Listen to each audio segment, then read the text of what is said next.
आज राजधानी रांची स्थित प्रभात तारा मैदान में पेयजल एवं स्वच्छता विभाग द्वारा आयोजित राज्य स्तरीय जल सहिया क्षमता वर्धन सह स्वच्छता ही सेवा कार्यक्रम में मुख्य अतिथि के रूप में मुख्यमंत्री हेमंत सोरेन सम्मिलित हुए। मुख्यमंत्री हेमंत सोरेन ने झाड़ जल ऐप के माध्यम से कार्य करने की सुविधा के लिए राज्य के प्रत्येक जल सहिया को स्मार्ट मोबाइल फ़ोन के क्रय हेतु डीबीटी के माध्यम से एक मुश्त 12,000 रुपये हस्तांतरण का शुभारंभ किया। मुख्यमंत्री हेमंत सोरेन ने कहा कि आम नागरिक एवं सरकार के विभिन्न अंग को हक अधिकार देने का काम हुआ है। हमारी सरकार ने राज्य के वृद्धजन, महिलाएं, नौजवान, युवक युवतियां, स्कूलों में अध्ययनरत बच्चियों के लिए विशेष कार्य योजना के साथ उनके समग्र विकास की दिशा में एक लंबी लकीर खींचने का प्रयास किया है। वहीं योजनाओं को घर घर तक पहुंचाने में जल सहियाओं की भूमिका अहम रही है।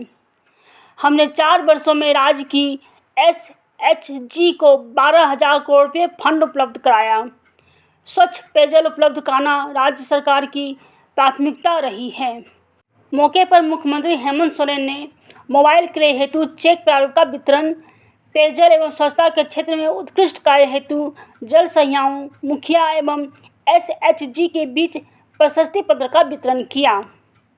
इस अवसर पर मंत्री बन्ना गुप्ता, मंत्री मिथिलेश कुमार ठाकुर, मंत्री दीपिका पांडे सिंह, राजसभा सांसद महुआ मांझी, विधायक कल्पना सोरेन, विधायक राजेश कच्छप, झारखंड प्रदेश कांग्रेस के पूर्व अध्यक्ष राजेश ठाकुर, प्रधान सचिव पेयजल एवं स्वच्छता विभाग एमआर मीना सहित अन्य पदाधिकारीगण एवं बड़ी संख्या में राज्य के विभिन्न जिलों से पहुंची जल सहिया उपस्थित रही। रांची से देवांश सिन्हा की रिपोर्ट। जोहार। आज विशेष रूप से पेयजल विभाग के हमारी जल सहिया दीदी यहां पर मौजूद है और ना जाने मुझे राज्य के विभिन्न जगहों पर आप लोगों ने अपने विभाग के द्वारा किस तरीके से आपकी समस्याएं दिन ब दिन बढ़ रही थी, इसके बारे में कभी आवेदन के माध्यम से, कभी ढेर सारी महिलाओं के हुजूम के माध्यम से मुझ तक आप लोगों ने संदेश पहुंचाया था और मैं लगातार कुछ ना कुछ काम में लगा ही हूं। आप लोग देख रहे हैं, गांव देहात, बूढ़ा बुजुर्ग, हमारे घर के बच्चे बच्चियां, सभी के लिए कुछ ना कुछ हम लोग कार्य योजना के साथ इस राज्य के समग्र विकास की एक लंबी लकीर खींचने के प्रयास में है। सरकार के अभिन्न अंग के रूप में हमारे गांव से जुड़ी महिलाएं, गांव से जुड़े नौजवान, गांव से जुड़े किसान विभिन्न माध्यमों से जुड़े हुए होते हैं। कहीं आंगनबाड़ी सेविका सहायिका के रूप में, कहीं पोषण सखी के रूप में और तरह तरह के संवर्ग के रूप में वो लोग सरकार के हाथ, कान, नाक बने हुए हैं। आज बहुत सारे सरकार की योजनाएं आप लोगों के माध्यम से ही गांव-गांव तक पहुंचता है, घर घर तक पहुंचता है। उन्हीं में से आप सभी जल सहिया हैं और याद कीजिए, आप सभी जल सहियाओं का जो नियुक्ति हुआ था, वो नियुक्ति कौन किया था? वो नियुक्ति हम ही ने किया था जब हम इस विभाग के मंत्री हुआ करते थे। इस विभाग के जब हम मंत्री थे उस समय नगर विकास विभाग के माध्यम से बहुत सारी महिलाएं जुड़ी, फिर राजनीतिक आंधी तूफान चला, हम लोग सत्ता से बाहर हो गए। पता नहीं 5-6 वर्षों में आप लोगों के साथ डबल इंजन की सरकार, व्यापारियों की सरकारों ने क्या आपको मदद दिया नहीं दिया, ये हमको नहीं पता, लेकिन हम ये बात जरूर जानते हैं कि ये सरकार एक संवेदनशील सरकार है। ये सरकार विशुद्ध रूप से हमारे इस राज्य के, झारखंड के मूलवासी आदिवासियों की सरकार है।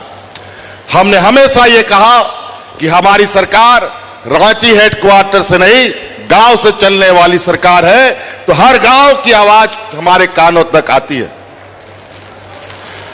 और आज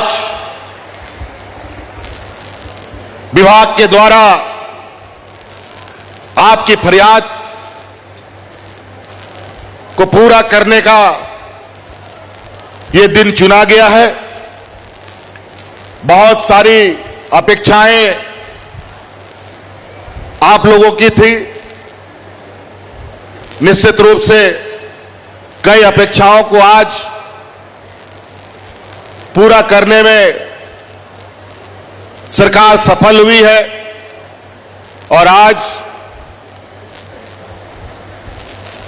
आपको फिर से एक ताकतवर फौज, ताकतवर विभाग का कड़ी बनाने के प्रयास में फिर से आपको हम लोग खड़ा करने का हमारा ये उद्देश्य है, क्योंकि कई जगहों पर हमें ये शिकायत मिलती है कि ठेकेदार सब बड़ी गड़बड़ी करता है और चोरी करता है और हल्का फुल्का काम करके भाग जाता है और फिर 2 दिन भी पानी चलता नहीं है, पानी बंद हो जाता है। इसी की रक्षा के लिए, उसी का चौकीदारी करने के लिए अब जल सहिया को इसका जिम्मा मिलेगा और ये काम मजबूती से आपके हाथ में रहेगा। अब जो ठेकेदार सब गड़बड़ी करेगा उसके खिलाफ आप शिकायत दर्ज कराइए, तुरंत उस पर हम लोग कार्रवाई करने का काम करेंगे। लेकिन मैं आपको बताना चाहूंगा कि विगत 4 सालों के अंदर पूरे राज्य में हमारी जो महिला समूह है, जो सेल्फ हेल्प ग्रुप चलाती है, उन महिलाओं के बीच में इन 4 साल के अंदर 12,000 करोड़ रुपया हमने वितरण किया है। और आज पता चल रहा है कि कोई राशन दुकान खोल रहा है, कोई सीमेंट का दुकान खोल रहा है, बहुत तरह तरह के काम में लगे हैं। ये निश्चित रूप से हमारा ये मानना है कि गांव मजबूत होगा तभी राज्य मजबूत हो सकता है और राज्य मजबूत होगा तभी देश मजबूत हो सकता है।